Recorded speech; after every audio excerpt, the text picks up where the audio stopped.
की सामाजिक व्यवस्था, सांस्कृतिक व्यवस्था, शैक्षणिक व्यवस्था और पारिवारिक व्यवस्था को खत्म कर दो, वो देश अपने आप खत्म हो जाएगा। अब यही षड्यंत्र चल रहा है। कैसे चल रहा है? 3 स्टेज पे काम होता है। 25 वर्ष तक की बच्चियों को बिगाड़ने का काम बॉलीवुड अपने टीवी सीरियल के माध्यम से करता है। 25 से 35 वर्ष की शादीशुदा महिलाओं का जीवन और उनके परिवार को बर्बाद करने का काम एकता कपूर जैसी महिलाएं अपने टीवी सीरियल के माध्यम से करती है। और जो नौकरी करती हुई बहन बेटियां महिलाएं हैं, जो कि वर्किंग विमेन हैं, उनका दिमाग खराब करने का काम ये ओटीटी प्लेटफॉर्म्स अपने वेब सीरीज के माध्यम से करता है। कैसे करता है मैं संक्षिप्त में एक एक उदाहरण देकर आपके समक्ष रखूंगी। और बहुत जरूरी है कि जब हम तो एक साधारण व्यक्ति है, हम संसारिक जीवन में रहते हैं, लेकिन यहां पर जो उपस्थित हमारे संतगण है, महंतगण है, इनके बहुत बड़ा फॉलोअर्स ग्रुप रहता है, बहुत से लोग आते हैं, बहुत सी महिलाएं आती है।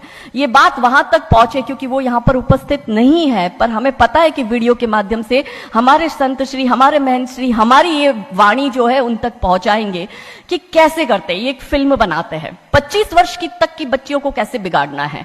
हिंदुओं के परिवारों को बिगाड़ने के, तोड़ने के षड्यंत्र चल रहा है। और सिर्फ एक हिंदू को नहीं खराब करना है, उसके पूरे के पूरे कुटुंब को बर्बाद कर देना है। तो एक भारत की महिला 2 परिवार को जोड़ती है, मायका पक्ष और ससुराल पक्ष। और हम कहते हैं कि भारत की परिवार व्यवस्था जो है वो मानवता की सबसे बड़ी देन है। तो इसी व्यवस्था को खत्म कर दो। कैसे कर दो? तो ये एक फिल्म बनाते हैं अतरंगी रे। हमारी क्योंकि दीदी भी यहां उपस्थित है जो कि सेंसर बोर्ड में सदस्य है, तो हम इतना उनसे विनती करेंगे कि हमारी ये बात भी उन तक पहुंचाए।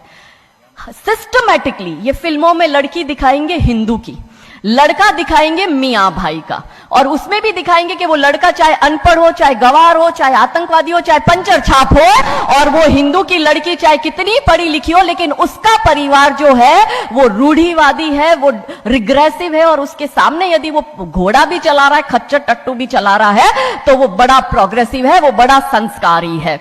कैसे करते हैं? ये एक फिल्म बनाते हैं अतरंगी रे।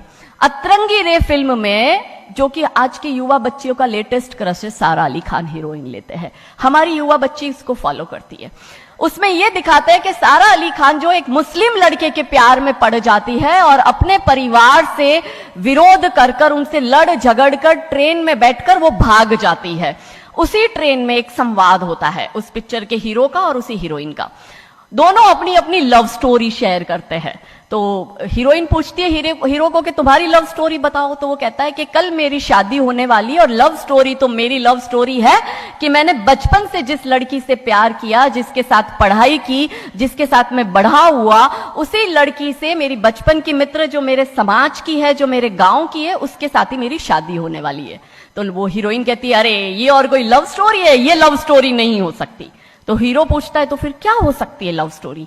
तो वो कहती है कि मैंने एक मुस्लिम लड़के से प्यार किया है, मैं ठाकुरों की लड़की हूं, पूरा समाज, पूरा घर, पूरा परिवार मेरे खिलाफ है और मैं उन सबको ठोकर मारकर, उनकी भावनाओं को ठोकर मारकर अभी ट्रेन में बैठकर भाग रही हूं उस लड़के से शादी करने के लिए। और वो हीरोइन वहां पे डायलॉग देती है कि लव स्टोरी तो मेरी लव स्टोरी है कि मैं ठाकुर की लड़की और वो कतई मियां भाई, और ये है असली लव स्टोरी। तब हमारी 13, 14, 15 साल की युवा बच्ची, जिसके शरीर में हार्मोन्स चेंज होते हैं, आकर्षण होता है विपरीत व्यक्ति के लिए, तब वो आकर्षण में ये सोचती है कि हिंदू होके हिंदू बॉयफ्रेंड नहीं रखना, हिंदू होके हिंदू से प्यार नहीं करना। आप इतिहास में छपेगी, आपकी लव स्टोरी तभी बनेगी जब आप किसी मियां भाई से प्यार करेगी और उससे शादी करेगी।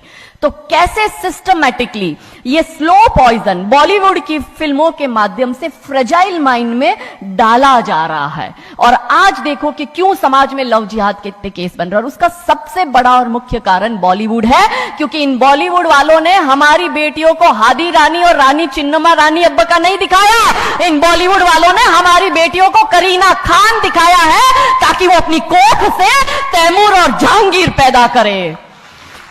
ये बॉलीवुड वाले लव स्टोरी पर फिल्म बनानी है तो ये हादी रानी और राजा रावत सिंह चुड़ावत पर क्यों नहीं बनाते?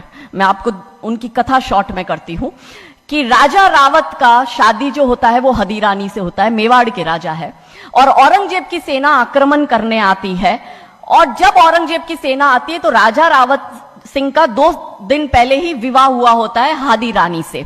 तो राजा जी की इच्छा नहीं होती कि मैं युद्ध लड़ने जाऊं, तो हादी रानी बड़े क्रोधित होते, वो कहते तुम मेरी चिंता छोड़ो, तुम अभी इस मातृभूमि की रक्षा के लिए, इस धर्म की रक्षा के लिए आप युद्ध भूमि में जाओ और आप मेरी चिंता मत करना, यदि आप बलिदान भी हो जाओगे तो मैं प्राउडली अपने आप को आपकी विधवा कहूंगी। तब राजा रावत युद्ध लड़ने जाते हैं। युद्ध भूमि में राजा रावत जी को हादी रानी की बहुत याद आती है, क्योंकि नई नई शादी हुई होती है, तो नई बियाई दुल्हन को छोड़ के आए होते हैं, तो बहुत याद करते हैं। तो वो अपने दूत को कहते हैं, अभी सेना आने में समय होता है और युद्ध में भी समय होता है, तो वो कहते हैं अपने दूत को कि जा तू रानी सा के पास जा महल में और उनसे कहे कि राजा जी को आपकी बहुत याद आ रही है, आप अपनी कोई एक निशानी उनके लिए भेजो। दूत भी बड़ा टेंशन में आ गया कि ये युद्ध भूमि में बैठे और इनको हादी रानी की याद आ रही है, ये युद्ध लड़ेंगे कैसे और जीतेंगे कैसे। पर वो दूत डरते डरते पहुंचा रानी सा के पास और रानी सा को कहता है कि राजा रावत जी ने आपकी एक निशानी मंगाई है, उनको आपकी बहुत याद आ रही है। तो रानी सा बहुत क्रोधित हो जाते कि ये मेरा पति कैसा, ये युद्ध लड़ेगा कैसे, औरंगजेब की इतनी बड़ी विशाल सेना है, यदि जहां युद्ध भूमि में बैठकर उसको रणनीति बनानी है वहां वो मेरी निशानी मंगवा रहा है। तब हमारी हादी रानी क्रोधित होती है, हाथ में तलवार लेती है, अपनी गर्दन काटती है, थाल में सजा के दूत को देती है और कहती है जा तेरे राजा को जाके दे देना मेरी निशानी। तब वो दूत युद्ध भूमि में जाता है, राजा जी को हादी रानी की निशानी यानी कि उनका कटा हुआ मुख देता है। राजा जी बड़े दुखी हो जाते हैं, उनको लगता है उनसे बहुत बड़ी गलती हो गई। राजा जी रानी की अंतिम इच्छा समझ जाते हैं, रानी जी के लंबे बाल होते हैं, उन बाल की वो माला बनाते हैं, उनके मुख की माला बनाते, वो युद्ध लड़ते हैं, औरंगजेब से युद्ध जीतते हैं और जीतने के बाद राजा रावत वहीं युद्ध भूमि में अपना बलिदान देते, अपनी गर्दन काटकर वहीं अपने जीवन का त्याग करते हैं। यह है लव स्टोरी। पर बॉलीवुड इस पर फिल्म नहीं बनाएगी कि इतिहास चुराए नहीं है, हमने इतिहास बनाए हैं और लाखों शीश कटे हैं रण में, तब जाके हिंदू कहलाए हैं। ये महान गौरवशाली इतिहास हमारा, पर बॉलीवुड इसका इतिहास हमारे समक्ष आने नहीं देता। अब रहा 25 से 35 वर्ष की महिला, कैसे बिगाड़ती है एकता कपूर। वही sari, typical dress, typical getup, पीछे उसकी सीरियल में एकता कपूर की सीरियल में पीछे बहुत बड़ी अंबे मां की मूर्ति। दिखाएंगे कैसे हिंदू महिला को, क्योंकि परिवार खत्म करना है हिंदुओं का। तो वो एक से प्यार करेगी, शादी दूसरे से करेगी, जीवन में तीसरा पुरुष आएगा, फिर दूसरा मर जाएगा, फिर उसको चौथा पसंद आने लगेगा, फिर जो मर गया वो जिंदा हो जाएगा, फिर कंफ्यूज हो जाएगी किसके साथ जाऊं, दूसरे के साथ कि चौथे के साथ। क्या हमारी भारतीय महिलाएं, क्या हमारी हिंदू महिलाएं, सबसे बड़ा प्रश्न यह है कि क्या हम 4-4 पुरुषों के साथ अफेयर करते हैं? क्या ये हमारा सम्मान है? और अगर यदि हम सब एक होकर इसके लिए नहीं बोलेंगे तो ये आवाज नहीं उठेगी। और दुख की बात यह है कि ऐसी एकता कपूर जैसी महिलाएं जो घर तोड़ने का काम कर रही है, इनको पद्मश्री अवार्ड मिल जाता है। कैसे मिलता है? भारत सरकार से इस भूमि पर खड़े होकर मैं निवेदन करती हूं कि आप ऐसी महिलाओं के पद्मश्री वापस लो, क्योंकि ये महिलाएं हिंदू परिवारों के मकान, घर तोड़ने का काम कर रही है। और तीसरा और अंतिम, नौकरी करने वाली बहनों का दिमाग कैसे खराब करना है।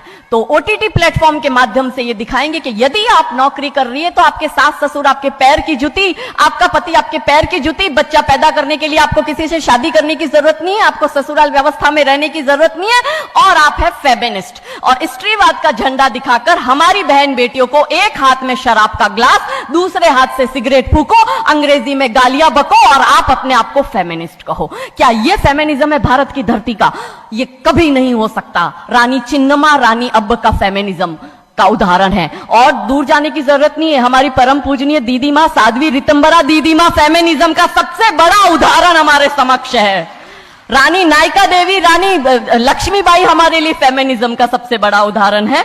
तो यहां उपस्थित सभी महानुभावों से हम यही विनती करते हैं कि फिल्म के माध्यम से ड्रग्स, अश्लीलता और गाली गलौच ये दिखाने के सिवाय कुछ नहीं होता।